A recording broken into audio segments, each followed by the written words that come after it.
Hey guys, in this video I'm going to show you how to add a GIF image to your Steam profile. If you find this video helpful, please consider to like this video and subscribe to my channel. In saying that, let's just jump straight into the video.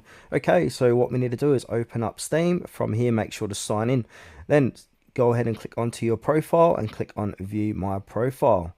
From here, you're going to be inside your profile page, and on the right hand side we've got these different tabs. Go ahead and click on the Artwork tab. Then from here, it's going to say you currently have no artwork stored in the Steam cloud. To upload artwork, go to the Related Games Hub artwork. So from here, click on Upload Artwork. And then we need to click on Not Game Specific. So this artwork is not related to any product on Steam. This is a good option for off-topic images. So go and click on Not Game Specific. And now from here, you want to give your artwork a title and then select your artwork file.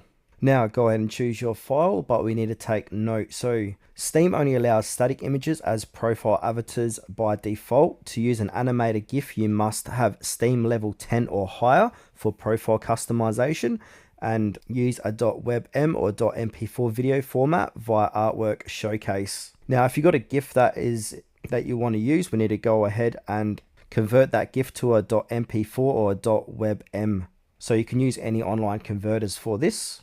We don't need to put in a description. You can chuck one in there if you like to. From here, set visibility to friends, public, private, or unlisted, and also rights and ownership. So make sure your artwork does not violate Steam subscriber agreement or Steam online conduct rules. So have a read through them, make sure it doesn't violate those two, and then click on I clarify that I created this artwork, and then click on save and continue.